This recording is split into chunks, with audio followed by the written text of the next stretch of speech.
Hello and welcome back. You're watching Parry This. And today we are taking another look at a character from Kingdom Come Deliverance, the historical medieval RPG set in 1400s Bohemia. First we covered King Wenceslaus IV, and then Sir Radzig Kobyla, and now we are taking a look at Lord Hans Capon, or as it is pronounced in Czech, Jan Ptáček of Perkstein. And let that be a warning to all of you Czech speakers watching this video. I'm going to butcher any Czech pronunciations I try. It is apparently a very hard language for me to grasp, but as always I will give it my best shot. So let's dive on in and learn a bit more about the bold Sir Hans Capon. So as logic would dictate, we'll start at birth, and most historians put his birth at or around the year 1388, and this is derived from most sources saying that he came of age in 1406. He was the only adult son of Hedvika of Dauba and Jan Ješek. Hans did have a brother named John, but he died in childhood. Hans Capon was a member of the Rattay family, which was one of the oldest and most notable of Czech aristocratic dynasties.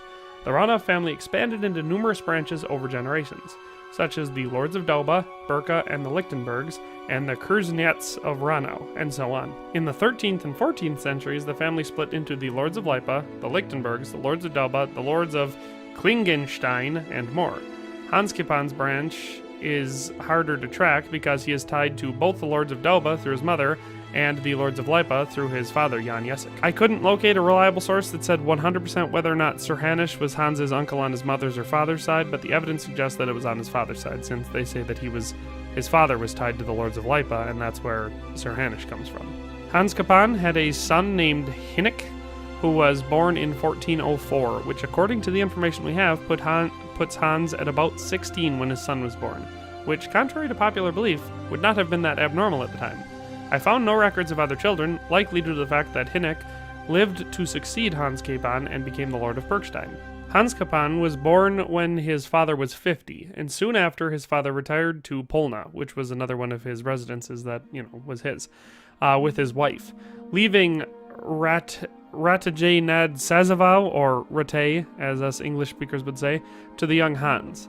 Since Hans was not old enough to govern as lord, the lands were governed by his relative, Jindřich III of Leipa, until his death, when his son, Sir Hanush, would then take over.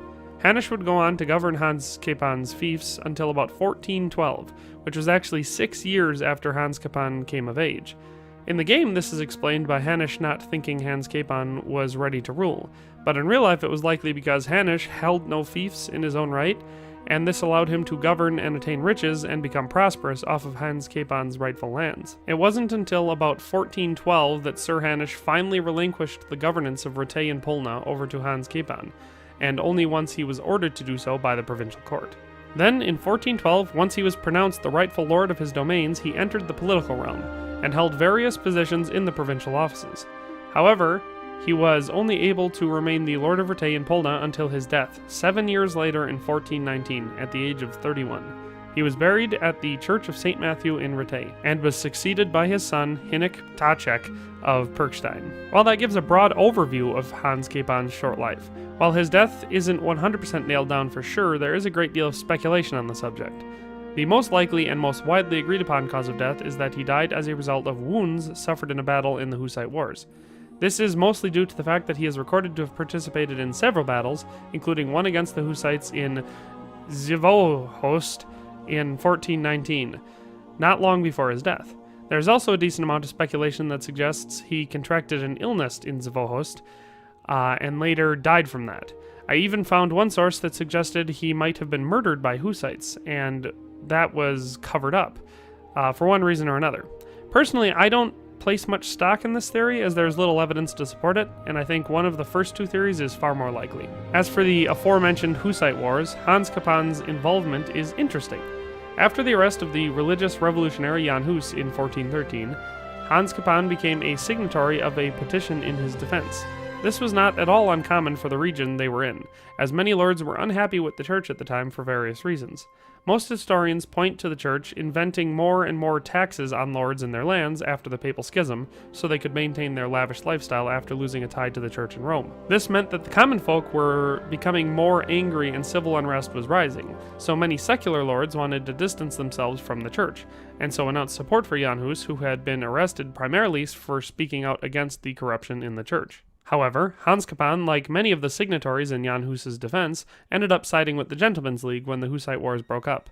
This is attributed to the fact that despite the lords' efforts to distinguish themselves from the church, the common folk often proved unable to differentiate between the two powers and attacked them without prejudice. The Hussites, after the burning of Jan Hus, attacked and murdered a great many religious officials, such as priests, monks, and even bishops at the time, but they were also known to dragonite or lord out into the streets and kill them mob justice style as well, as we learned in the Sir Radzig video. This prompted many lords to side with the Gentlemen's League, and Hans Capon was no exception. In any case, the Hussite Wars were an exceptionally complex few years, and the region was deeply divided, and therefore accurate accounts, especially about individuals such as Hans Capon, are hard to come by, and most of them are widely contested depending on which side of the war the source was on. Outside of the previously mentioned information, I was able to come across a few other pieces of interesting information about Hans Capon. The first, and in my opinion less interesting, was that Hans was an avid hunter. This didn't really start until he had come of age in 1406 and Hanush refused to hand over his lands to him. As a result, Hans preferred to go on long hunting excursions with friends and even members of the Rattay garrison. This is a point that the game actually gets pretty close to being accurate with, except they use it as a framing device to support Hanush's claims that Hans Capon was not ready to govern, when it was actually more of an escape for Hans that he resorted to because his lands were being held ransom from him. Crucifix! What in the name of Christ is happening here? Well, answer me, damn you! This peasant insulted me. I had to teach him a lesson. By rolling around in the mud like a hog? That's a fine example of noble conduct. Sir Hanush, the bailiff ordered me to... Silence! You shut your mouth and thank your lucky stars that you are Radzig's ward. Have you gone out of your mind? Raising your hand to a nobleman? And you, Hans, how many times have I told you that drinking with your subjects might be good for their morale, but it's bad for your honor? You spend all your days drinking and chasing wenches, which wouldn't matter if you paid any attention at all to your duties. And now we see what that leads to. Tomorrow, you will go with me to a hearing.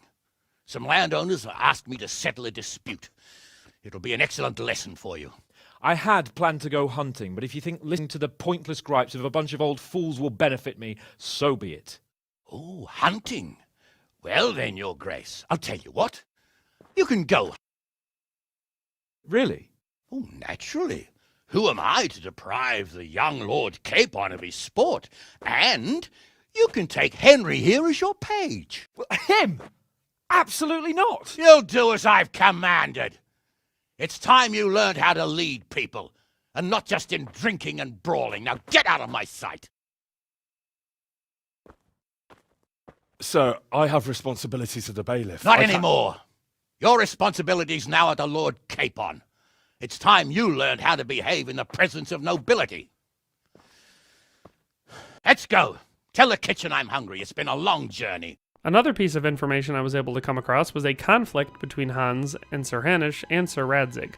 Apparently in real life, Sir Radzig and Sir Hanush were old friends, and after Sir Radzig left Skalitz when Sigismund of Hungary invaded, Hanush, without the consent of Hans Capon, allowed Sir Radzig to move into Perkstein, the lower castle in Rattay. This continued to be an issue between Hans Capon and Hanush, as it had previously been Hans Capon's residence as Hanush had occupied the upper castle. As Hans Capon pushed to claim his land and titles from Hanush, Hanush and Radzig essentially occupied Perkstein by force, and became little more than robber barons until they were forced out and rehabilitated by royal forces at the request of the provincial court in 1412. So unlike what we see in the game, Hans Capon and the other two lords were not really good buddies.